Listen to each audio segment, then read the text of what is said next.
લોકસભાની ચૂંટણી થોડા દિવસમાં યોજવાની છે। લોકશાહીના પર્વની ઉજવણી કરવા માટે મતદારો પોતાના અધિકાર મુજબ મનપસંદ નેતાઓને મત આપીને લોકોના પ્રશ્નોનું નિરાકરણ કરે તેવા સાંસદને ચૂંટી કાઢશે અને નવી સરકાર બનશે। પરંતુ ગ્રામ પંચાયત, તાલુકા પંચાયત, જિલ્લા પંચાયત અને વિધાનસભાથી લઈને લોકસભા સુધીના ઉમેદવારોને ખોબલે ને ધોબલે મત આપીને ચૂંટી કાઢનારા મતદારો ભારતીય જનતા પાર્ટીની સરકારની ખૂબ જ નારાજ જણાય છે। આ નારાજગી ચૂંટણીના બહિષ્કાર સુધી પહોંચી ગયેલ છે। અમરેલી લોકસભાના ધારી વિધાનસભા વિસ્તારમાં આવેલ ઝરપરા અને હુડલી જેવા નાનકડા ગામોમાં મતદારોએ લોકસભાની ચૂંટણીનો બહિષ્કાર કરેલ છે। ત્યારે સવાલ એ થાય છે કે ખરેખર ભારતીય જનતા પાર્ટીના શાસનમાં વિકાસના બણગા માત્ર જાહેરાતોની હેડલાઇનો પૂરતા છે કે શું ઝરપરા અને હુડલીના લોકોએ ચૂંટણીનો બહિષ્કાર કરેલ છે? કારણ કે આ બંને ગામના લોકો ઈચ્છી રહેલા છે કે શહેરી વિસ્તાર સુધી પહોંચવા માટે અમારા ગામમાં પાક્કા ડામર રોડ નથી, ડામર રોડ ખડધજ બની ગયેલ છે। ઝરપરા અને હુડલી ગામના લોકોના આ પ્રશ્નનું નિરાકરણ તાત્કાલિક કરવામાં નહીં આવે તો લોકસભાની ચૂંટણીથી લોકો અળગા રહેશે।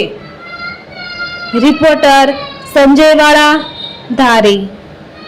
આજરોજ અમે ઝરપરાના સૌ ગ્રામજનો ભેગા થઈ અને ચૂંટણી બહિષ્કારનો મુદ્દો ઉઠાવ્યો છે। એનું મુખ્ય કારણ છે કે જે આપણી મૂળભૂત જરૂરિયાત કોઈ પણ સિટી ટાઉન સાથે જોડવા માટેનો જે રોડનો પ્રશ્ન છે, અમારે છેલ્લા 12 વર્ષથી અહીંયા રોડ બન્યો નથી અને હમણાં જ 10 દિવસ પહેલાં અમારે ગામની અંદર એક ભાઈને એટેક આવ્યો હતો, 108 બોલાવી, 108ને અહીંયા પહોંચી એ પહેલાં જ એ ભાઈનું આકસ્મિક મૃત્યુ થયું છે।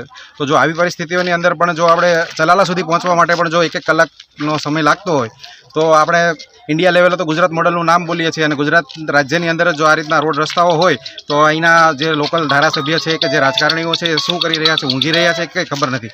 એના કારણે ગામ લોકો બધા રોષે ભરાયા છે અને એના કારણે અમે આ વખતે ચૂંટણી બહિષ્કાર કોઈ પણ, ચાહે ભાજપ હોય કે કોંગ્રેસ હોય, કોઈને પણ વોટ આપવાના નથી અને ઝરપરાના સમગ્ર ગામ લોકો ચૂંટણીનો બહિષ્કાર કરીએ છીએ। આપને ધારાસભ્યોને કે સાંસદ સભ્યોને રજૂઆત કરેલી? ધારાસભ્ય અને સાંસદ સભ્યોને અવારનવાર રજૂઆત કરવામાં આવેલી છે। આજથી 7-8 વર્ષ પહેલાં અહીંયા ગામના રોડ માટેના બધું વસ્તુઓ આવી ગઈ હતી પણ કંઈ ખબર નહીં કે કયા કારણોસર કપચીને બધી વસ્તુ આવી ગઈ હતી, એ બધી વસ્તુઓ પણ રાતોરાત ગાયબ થઈ ગઈ એટલે કે ખબર નથી રોડ જો પાસ થયો હોય તો આ રીતનું કયા સંજોગોમાં બને છે ગ્રામજનોને ખબર નથી અને એના કારણે જ અમારા લોકોનો ખાસ વિરોધ છે કે મેન અમારી મુખ્ય જરૂરિયાત એ છે કે ઝરપરાથી ચલાળાને જોડતો અને ઝરપરાથી ઝરને જોડતો રોડ પ્રાયોરિટી બેઝ ઉપર બને।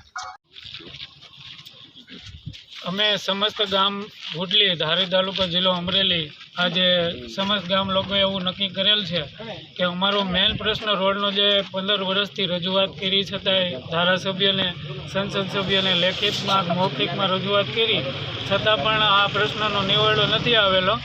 અને બીજો પ્રશ્ન છે જંગલ ખાતાનો કે ભાઈ અમારા માલ ઢોર છે એ જંગલ ખાતામાં વયા જાય તો આરએફઓ કે કોઈ પણ એના જે વનકર્મી દ્વારા મનસ્વી રીતે દંડ ફટકારવામાં આવે છે અને સતત એને ટોર્ચર કરવામાં આવે છે। અને ત્રીજો પ્રશ્ન છે રેશનિંગનો કે ભાઈ રેશનિંગમાં આઝાદીના 75 વર્ષ પછી હજી અમારે હુડલી ગામને રેશનિંગ મળી નથી। એમાંય પણ સંસદ સભ્યોને લેખિતમાં રજૂઆત કરી હતી, મૌખિક રજૂઆત કરી હતી પણ છતાંય એનો કોઈ નિવેડો આવેલ નથી। તો આ લોકશાહીની અંદર તો અમે સમસ્ત હુડલી ગામે એવું નક્કી કર્યું છે કે ભાઈ જો આ વખતે પ્રશ્નનો નિવેડો ન આવે તો અમે ગાંધી સિંધિયા માર્ગે અમારે ચૂંટણીનો બહિષ્કાર કરવો।